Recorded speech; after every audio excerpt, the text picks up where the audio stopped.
case from start to finish. I wanted to say thank you to everyone in my Patreon page. I truly appreciate not only the support, but your kind words. It means a lot that you guys choose to do that. So thank you, Kayla, and Emmy, Lindsay, Josie, Jessica, Gary, and brand new to the Patreon page is Demi. Thank you guys. I truly appreciate it. Again, there's no words to describe how much I appreciate that you guys choose to support my channel, that you're always leaving encouraging comments, and thank you. As I mentioned in my message, I created a little something for each and every one of you. Some got back to me saying that they lived very, very far away, and they understand that the mail is not something that sending something over the mail is such a great idea, but I still would like to thank each and every one of you.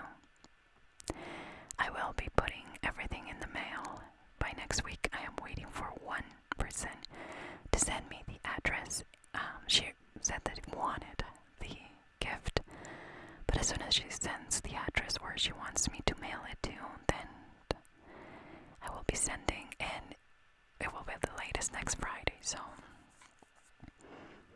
hopefully you guys are excited for a little something that I created for you guys. Okay, now let's move on to today's case that takes place in one of my favorite places in the entire world, and that is Orange County, California. I love the beach. I love the weather. I love the vibe that you get from the West Coast. I've been on the East Coast as well, but not saying that the East Coast is not beautiful, but sometimes the humidity, it makes it tricky, at least for me anyways. So I'm also gonna give you an idea of how different the same county can be in California and how diverse it can be. So if you live here in the States and you haven't visited, then this will give you a sneak peek. And if you are from another country, then again, you're gonna get more of the whole picture of what Orange County is all about, and not only what you can see on TV and in real life, which is beautiful beaches, warm weather year-round, like really nice weather, not warm, I'm hot. You know, that nice breeze that comes from the ocean, beautiful sunsets that I live for, mansions, surfers, you know, the all-American surfers, and a community that is well known for an open mind kind of perspective on things. I'm not gonna talk about politics, or I'm not gonna talk about anything crazy, but just so you have an idea, even though it's very diverse, because this that I just described is the coast, there is more to this county, and that's what we're going to dive into as a background story for today. Again, we have to agree that the coast of Orange County is beautiful, but it's also very well known for their white population. I'm not saying it in a despective way by any means. I'm just saying that they are the majority that live in that area. And most people that live in the coast area, they also have beautiful homes, very expensive, millions of dollars. And once you start to move a little bit more inland, then you kind of start to see the diversity that you hear on the news all the time in California. It seems like even in the same county, they all have kind of a cultures and that created what California is today. There is again, inland, there is more of a mix of people from other countries that moved there and they kind of created their own new realities by mixing their own culture with, the one from California and from other people from different parts of the world that decided to move there. Santa Ana is a good example of a mostly immigrant community where people came to work hard for their dreams. A big part of the population is Mexican, or the grandparents came from Mexico, but that was the case for Maribel Ramos. She arrived to California when she was a baby. Of course, her mom brought her, and they left behind Mexico, where they were from. Now, Maribel was a very special girl, according to her sister. And when she started to grow up and see where she was living, the community, the immigrants, and how they were trying to survive with a lot of hard work, she, from a very young age, wanted not only to survive, but she wanted to thrive in her new community. Growing up, her sister described her as a very charismatic girl. She was also very outgoing and loved to play sports. And because of that, most people would call her a tomboy, but she didn't care. She was also very beautiful, and according to her sister again, she always had boys chasing her around. But she had a young sister, the one that I'm talking about. Her name is Lucy, and Lucy is 7 years younger than Maribel. And even though she was outgoing, and she loved sports, and she was charismatic, and she had a crowd of boys chasing her around, she was a very responsible girl because she needed to take care of her sister. Their mother was a single mom and worked 2 jobs to support their small family, so Maribel took that role very, very seriously from a young age. And even though she was an example, for her community and a very hard worker, young girl, certain things were just kind of out of her control, but she tried the best that she could to improve in what she could do. She wanted to get an education, she wanted to go places. According to her sister, she was a dreamer, and to her there was more to life than what she had. And not because she was like, oh, I am better than this, but she knew that her reality could go out of the area where she lived, which is the Santa Ana area. She knew that if she worked hard enough in this country, she will have more possibilities, and that she could have a quote-unquote better life and get the things that she always wanted but didn't have while she was growing up. Now fast forward, she graduated high school and realized that she wanted to be a police officer.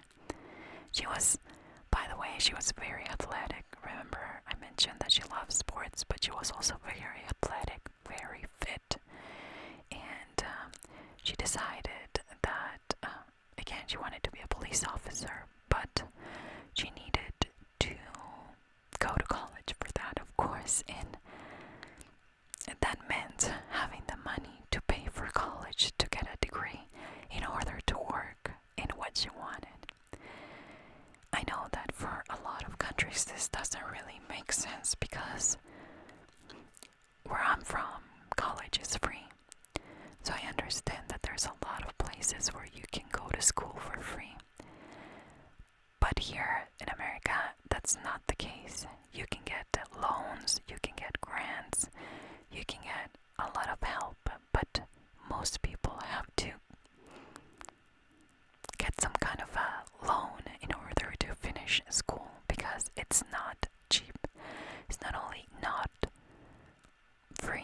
so it's not cheap.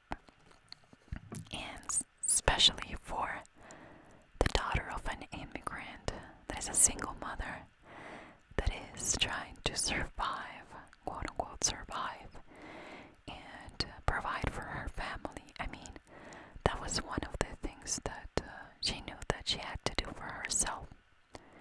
She couldn't depend on her mom.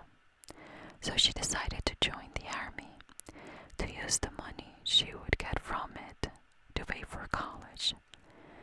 Now, when you enlist, there are some bonus and things that they will pay for you to continue your education. So of course you're joining the army for, in her case, not only for her country that now she lived in, but also because she needed that money to pay for college. So she joined the army, and pay attention to the date, and it's probably gonna make sense in your head. She joined on August 8th, 2001. 34 days later, everything changed. And we all know about the Twin Towers attack. And at the time, Maribel knew in the back of her head that meant war. And she barely enlisted in the army. She was a very responsible person, so she knew she had to go. If she needed to, she had to go. There was no other way around. And according to her sister, she didn't show any kind of signs of sadness or emotions. She told her sister that they were going to have to break the news to the mom and try to make her understand that that's what was needed to be done. It wasn't something that she chose, but something that it needed to be done. Of course, she ended up going to war, and according to records, it was hard for her because she was in the middle of the combat. It wasn't something that she wasn't seeing things.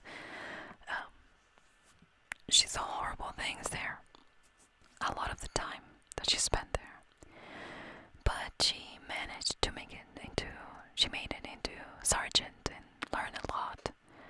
Enough to re-enlist when she came back to the US. According to her sister, the one word that she could use to describe her was fearless. Finally, in 2009, and after 2 tours in Iraq, Maribel left the army and enrolled in college as she planned. However, she suffered from PTSD and had a very hard time adjusting to a civilian life. She pushed through though and focused on school, work, and even family, especially her niece, Giselle. Giselle is Lucy's daughter, remember, the younger sister. And Maribel decided that in order to get her mind out of, what she was going through, she wanted to do something productive with her energy and her time. So she kind of mentored her niece, pushing her to finish school. And every time Giselle gave an interview, and she was saying that every time that she would get in trouble, Maribel, her aunt, would make her exercise as a punishment. So push-ups was the punishment for getting in trouble. At this point, Maribel decided to rent a 2-bedroom home. I think it was more of a complex because they had an office and they had, she was renting there. And it was in Orange County as well. She adopted a dog and loved it, and she got a roommate. His name was Casey Joy. He was as described by her sister, a quiet chemist. That he also had a dog, and he wasn't like a party person or anything like that. So the family was really happy to know that the arrangement seemed to work out perfectly because they both had dogs. They would walk each other's dogs, and while they were working, the other one was working. There's hundreds of pictures of them going into different places, and for dinner they even went into a cruise. It became a friendship between them. He was older though, and in May 2013, finally, after a really long time, remember she got out of the army in 2009, was going to the PTSD and the post-traumatic stress disorder, just in case that you don't know what I'm talking about, but I'm sure you do. And in 2013, it was finally, everything was going great because Maribel was finally going to graduate. Giselle, her niece, was also almost done with school. So, according to her niece, Giselle, Maribel would stop by and leave money as encouragement for Giselle to continue her education. Maribel was getting ready for her graduation, so she took the time to go to the salon and she got her hair done, her nails done. It was a big day, so she was, you could tell that she was finally being happy after all that trauma and all that sadness and troubles that she had. However, a few days later, before graduating, she mysteriously disappeared. Now let's talk about that. On May 3rd, 2013, right before the end of the school year, in the graduation ceremony, Lucy got a call from Casey. Remember that Casey was the roommate, and he informed her that Maribel never made it home the night before. So that would have been for Thursday night. They'd been roommates for over a year at this point, and they looked out for each other. So Casey got worried and decided to talk to Lucy about it. And he also said that he called the police already, so he wasn't wasting any time.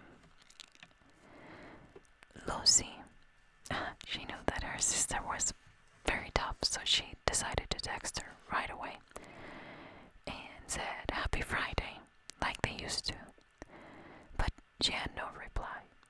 However, Lucy didn't really worry about it because she knew that, again, Maribel knew how to take care of herself.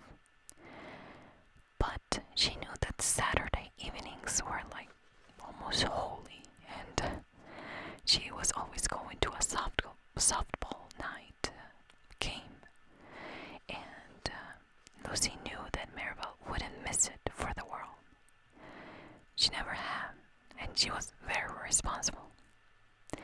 But this Saturday, right after Casey told Lucy that she didn't show up the night before, the Saturday after that, she didn't show up, and her teammates called Lucy and asked her to go check on the house.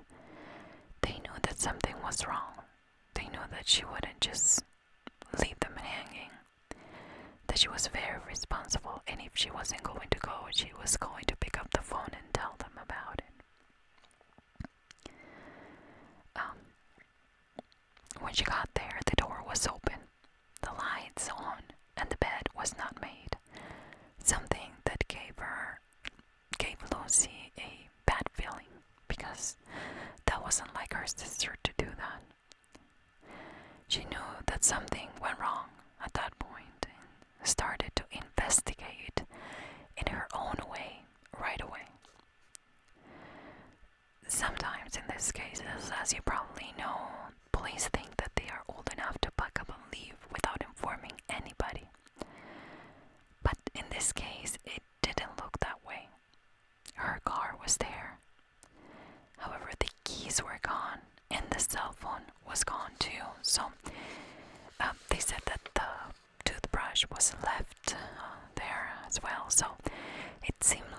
if she left, she didn't plan to leave for long and didn't take anything with her. Maybe she was going close enough and she just grabbed the cell phone and left. But it seemed like she wasn't leaving for a trip or forever.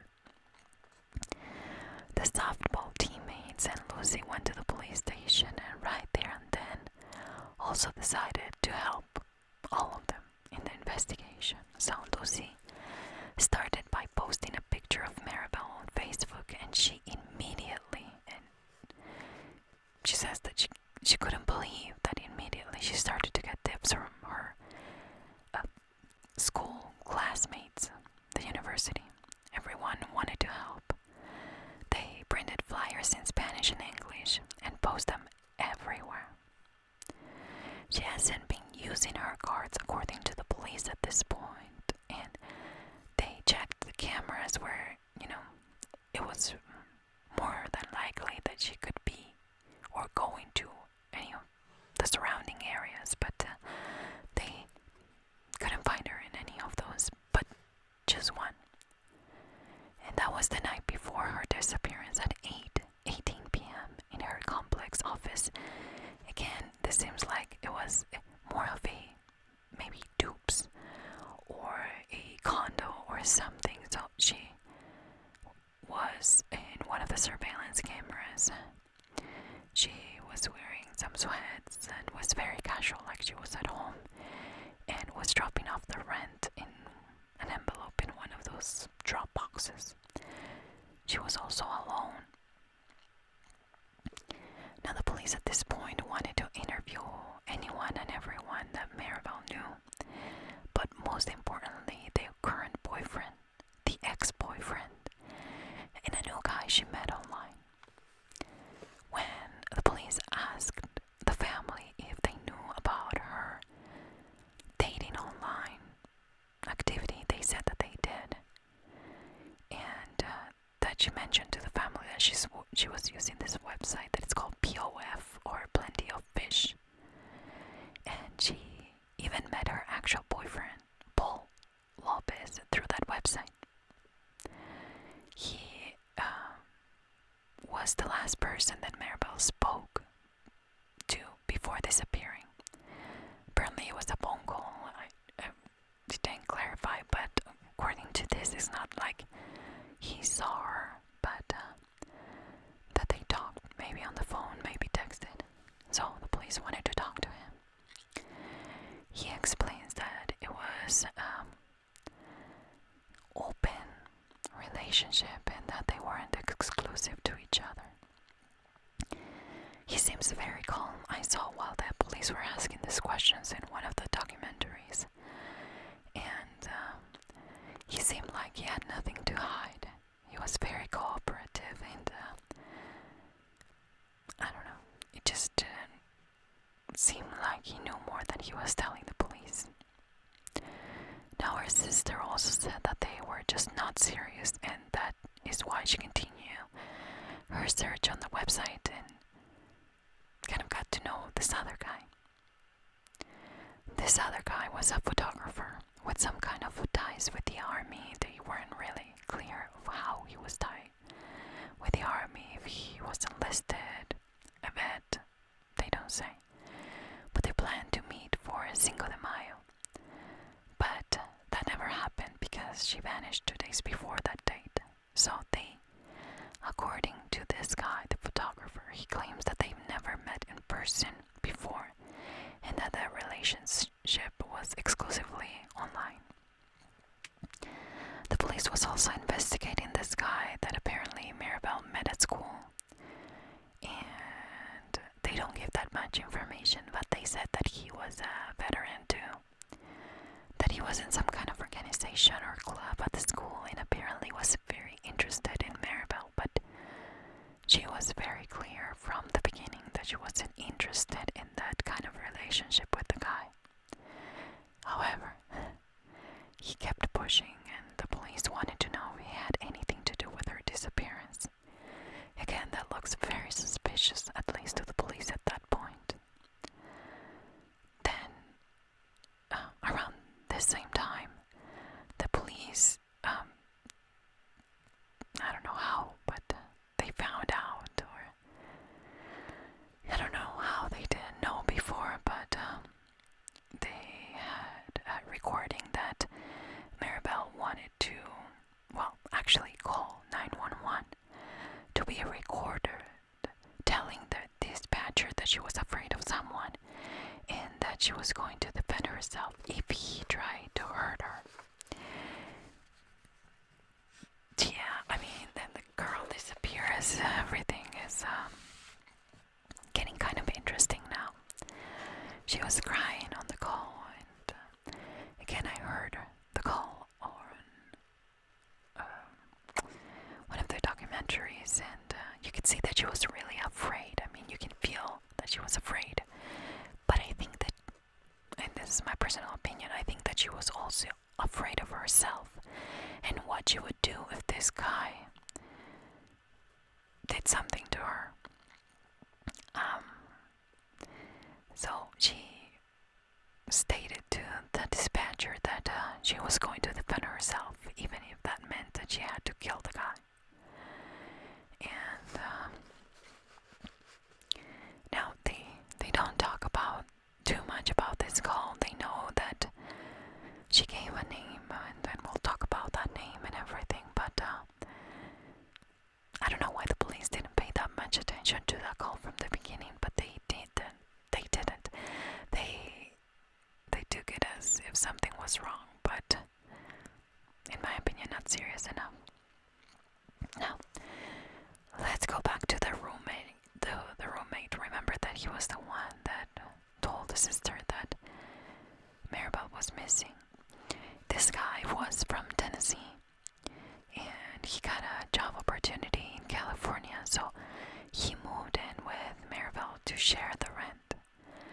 She also kind of took him as a friend, as I mentioned before, and included him in her family activities. Even she let this guy mentor her niece in math.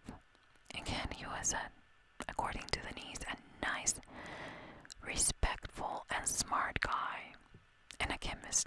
So she thought that she could help her niece, and so he was not mentoring, but he was tutoring her. Maribel spent a lot of time with Casey, as I mentioned before, and they became more than roommates, but never made it into an actual relationship of boyfriend and girlfriend.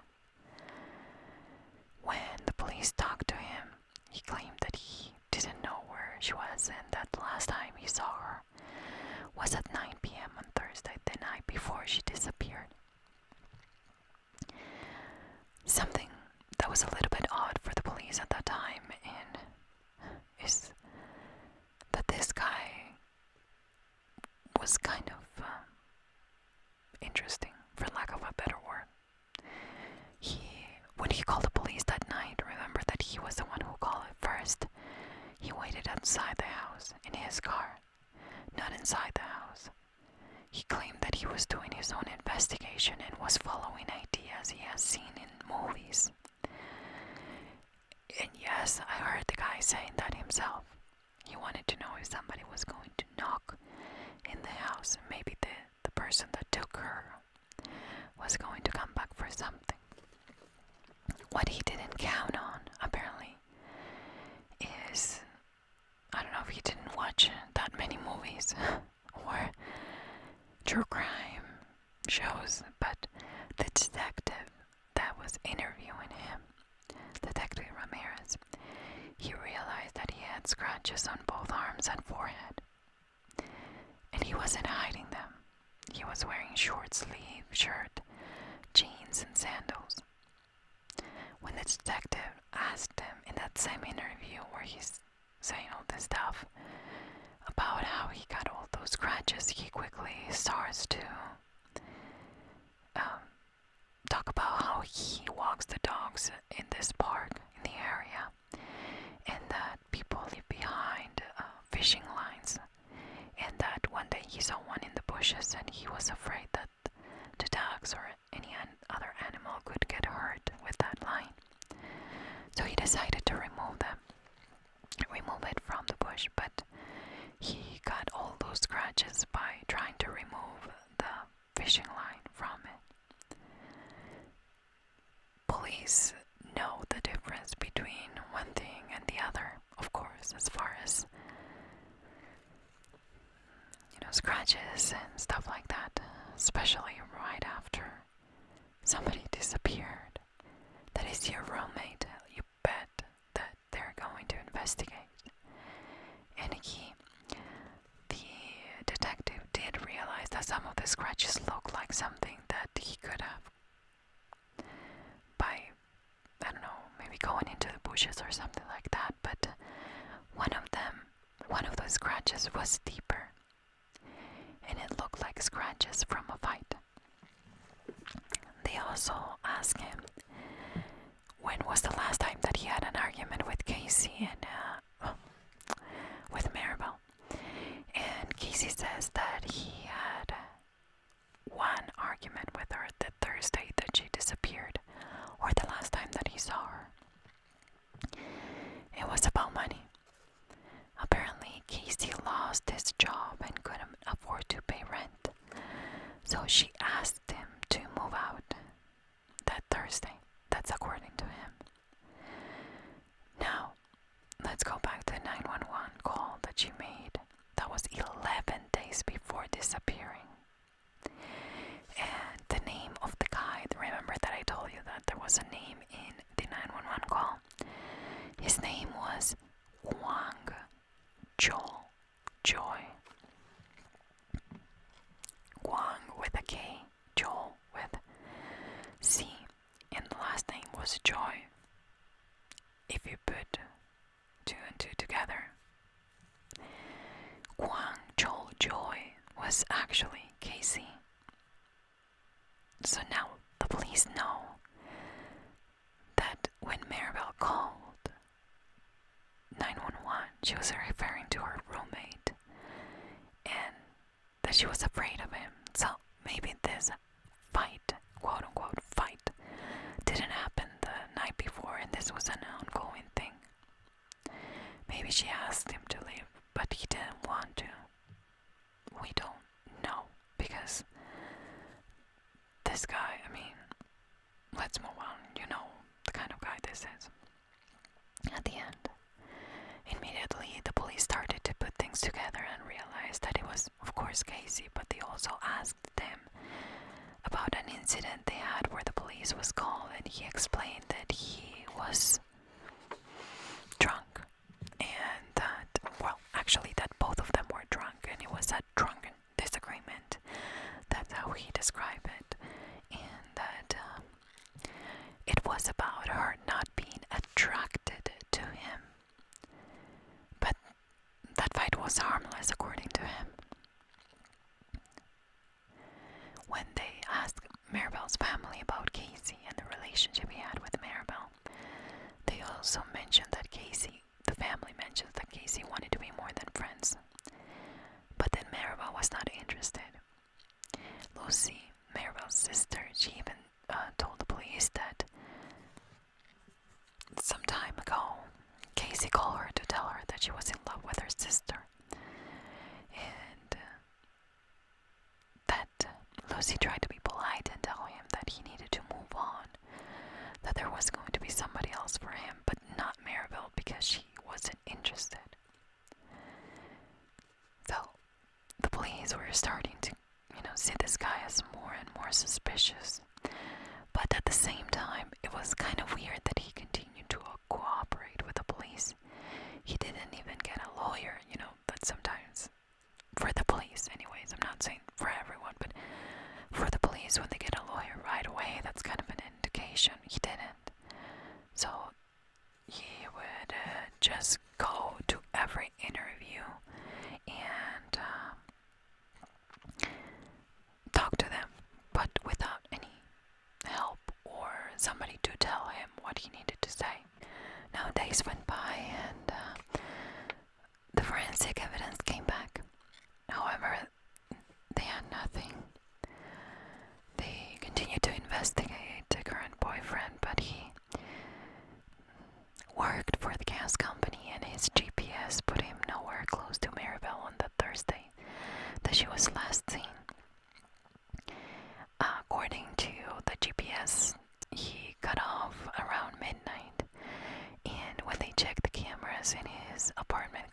he basically was off the suspect list right away.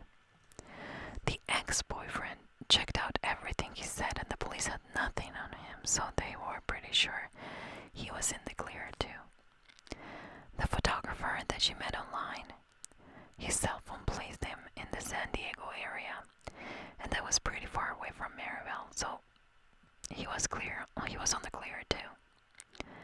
And the veteran, remember there was a veteran that was hitting on her at her school, and he was kind of pushy. He was in Japan at the time, so of course he couldn't do it. Everyone but Casey had an alibi. He was the last one to see her alive, and the police started suspecting that she wasn't alive,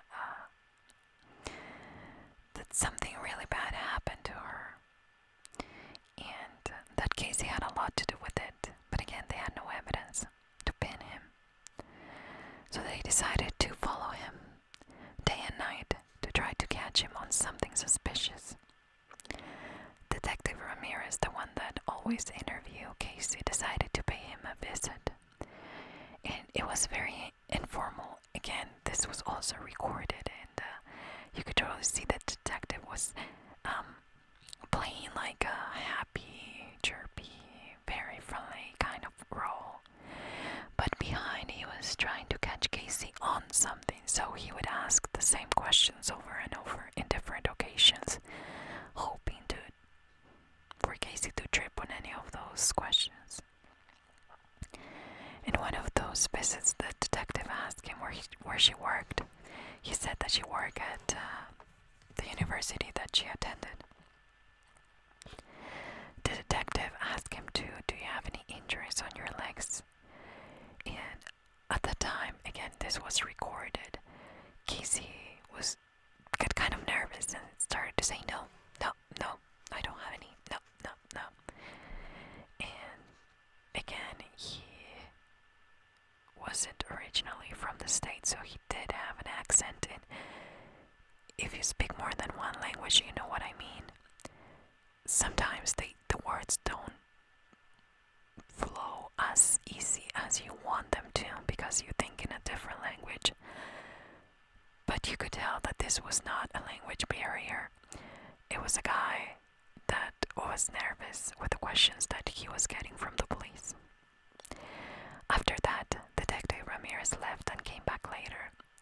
Apparently, he told him that he forgot a few other questions and that he just wanted to get it over with and that it was going to be pretty quick.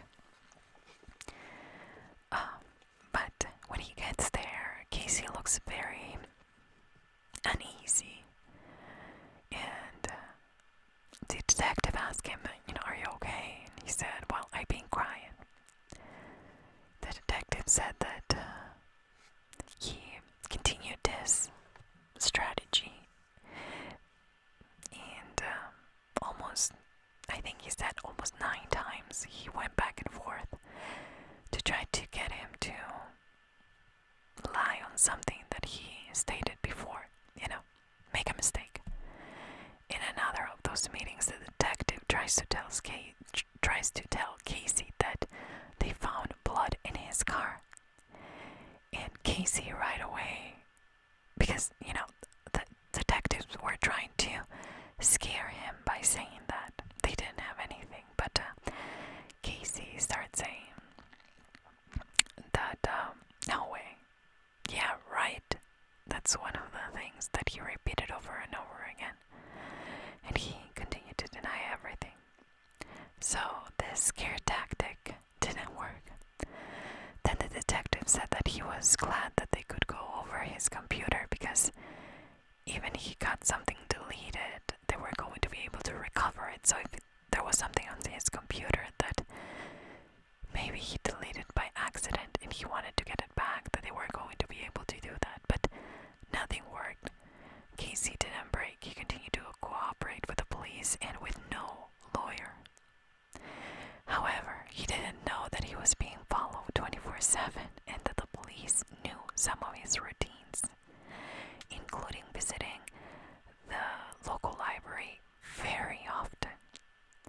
Apparently he was using the computers. the officers follow him inside and saw him look up. Can a cell phone be tracked even if it's off?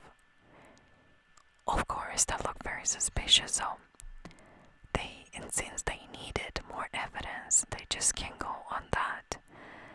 They got a search warrant that would allow them to see everything that Casey was doing in the computer while he was at the library.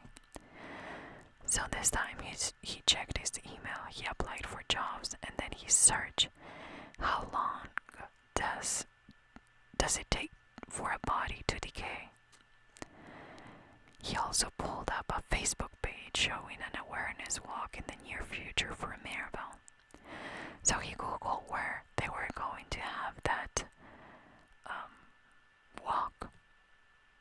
And once he got to the specific place, he kind of zoomed in into a different area that it was close by. A place that no one has searched. It was in a remote canyon location. In particular near to a tree that he actually, he was opening the maps to see that tree. By the time he left the library, the police was on its way to check the area, of course. But they were also, we go through the things that the police do, but just remember that it's not one guy working in this case. So while one of them was going to check out the area, another one was going through the map that Casey was using, kind of directing the officer to specifically where they think that whatever Casey was looking for was. And at the same time, they continued to dig more and more into Casey's and Maribel relationship. Apparently, they found evidence that Maribel told him that he was too old for her. I don't know if this is by text or if it's an email or how, but they found this information, and that according to this evidence that they found, Casey got plastic surgery. Over $10,000 on plastic surgery to look younger. All this with other things that they found. Again, they do not clarify if it was an email, if it was a text, if it was witnesses, but the feel that I got, it was something that they read. So, some kind of evidence that they read that Casey was obsessed with Maribel, and he was pushing her so hard he was pushing to be with her, of course. Now, when the police got to the location, they knew that she was probably there. There was a very strong scent of decaying, and that something was dead in that area. Of course, I feel like as a police officer, you want to find them. But at the same time, when you get to those areas that you know that something is dead there, I wonder if they hope that it's not actually them, Then maybe it's an animal or something, but they knew right away. And when they got right by the tree that Casey was zooming into, they found a shallow grave. And inside of it was Maribel Ramos' body. When they confronted Casey, the police again call him into the station, but they wanted Casey to confess because they didn't have physical evidence. Everything that they were going for, it was because of the search that he did. So the police tried to get the truth out of him, but he didn't want to talk to them anymore. They didn't tell him that they found the body.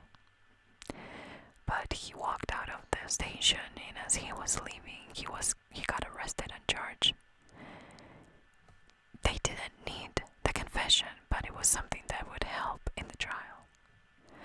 They had more than enough evidence. Again, maybe not physical evidence, but they had a lot to charge him with Maribel's death. He pleaded not guilty, and in July of 2014, just a year after she vanished, a couple months after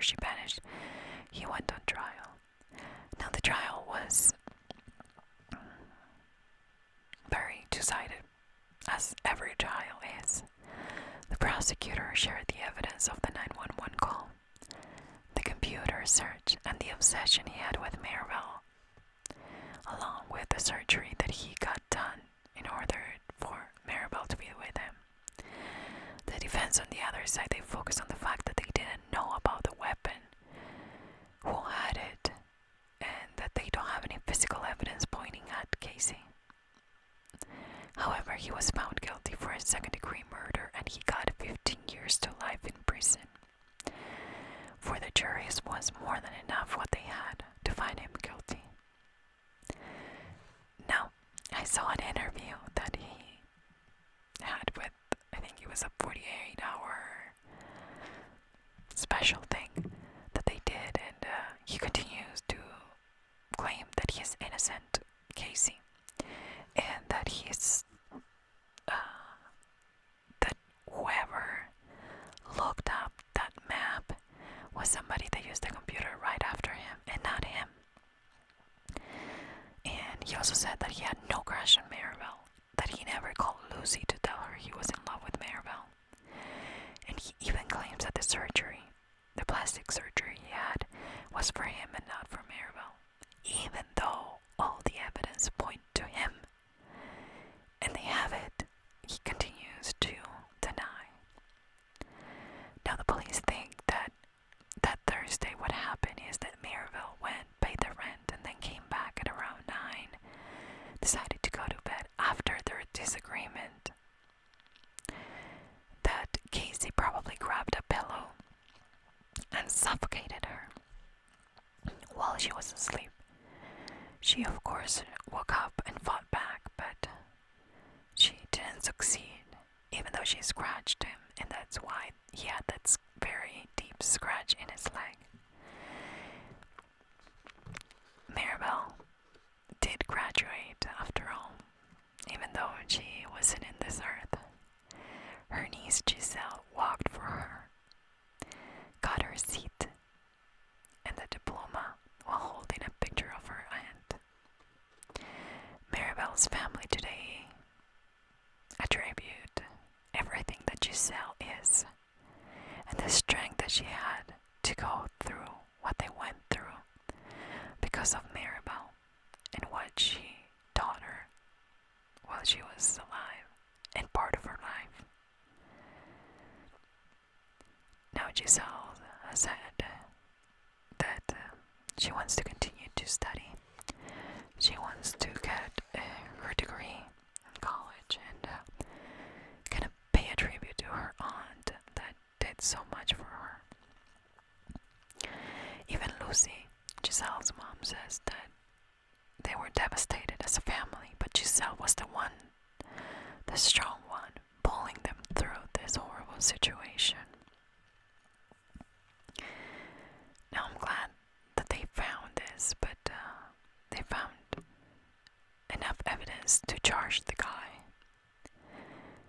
But while I was going through different articles, I stumbled upon one with Detective Ramirez, which was the one that conducted the investigation, the one that interviewed Casey, at least the ones that I saw, or most of the interviews from Casey, and he said that if it wasn't because he looked up the map, they probably wouldn't have had enough evidence to charge him. I'm not talking about conviction, because conviction has nothing to do with the charges that they will put on the guy and then go to trial to see if he's guilty or not. But it always makes me wonder, how did he get away with it? He got a scratch, but I mean, what did he exactly do to take her life? Not because the details matter, but because it's puzzling to me that he could have gotten away with it. That he thought that he was smarter than the police. And even the police said that most killers, they always go back to, the crime scene. But nowadays, they said that they look them up online on maps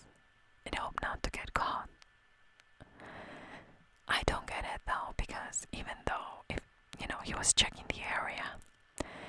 He wasn't going to be able to see exactly in real time what was going on in the area, but they claimed that he did look it up because the event for Maribel was really close to the site that that she was buried in. So I guess it was fate. I guess it was some kind of divine justice that put this guy in his place. Because if it wasn't because of that walk, he probably wouldn't have looked it up. If it wasn't because he was being followed by the police 24/7, even though they had nothing on the guy, he probably wouldn't have got caught. He probably would continue to do his searches on the computers at the library and wouldn't get caught. I mean, I know there's a series of factors that are going to take this guy to be, in jail today. But I can't help it. I can't help it. When I heard from the police that if it wasn't because of this, they probably would never have caught the guy. It made me sad to think about the other choice, But I guess this kind of teaches us a lesson, or at least it does to me. If you feel like you are in danger, if there's a sense in you that is telling you, hey, this guy is dangerous, this girl is not, okay, listen to it. Maribel called 911 11 days before she got killed. She was a strong woman. She was athletic. She was smart. She was tough. But that has nothing to do with the opportunity of a coward. A coward, whenever he sees the opportunity to get you when you're down, they will take it. Not like you.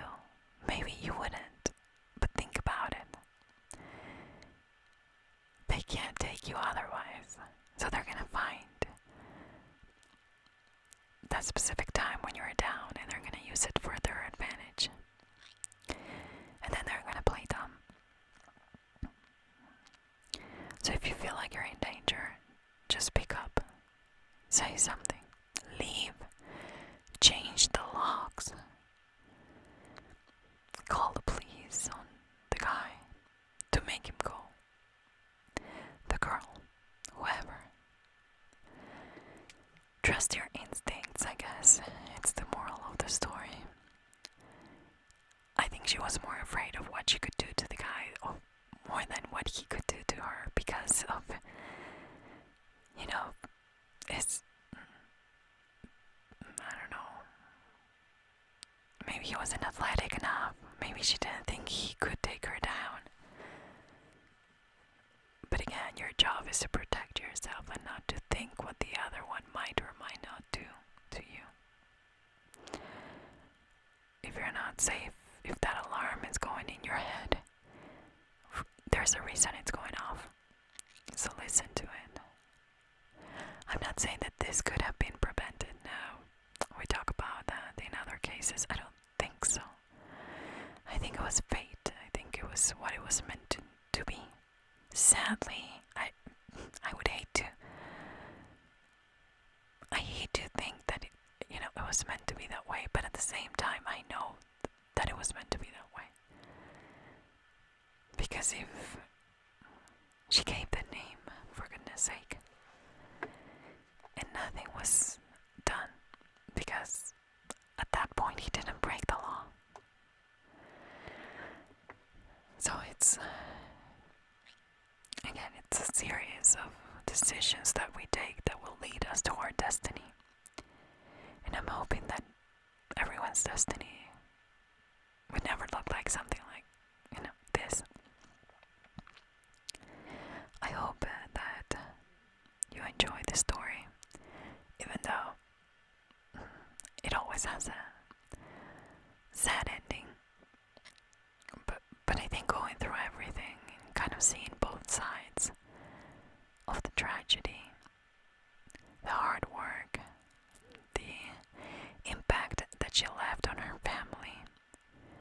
And it kind of shows us that even though people don't live as long as they should, they're here for a reason, for whatever time they stay here. And they complete their mission and then they're off. Thank you so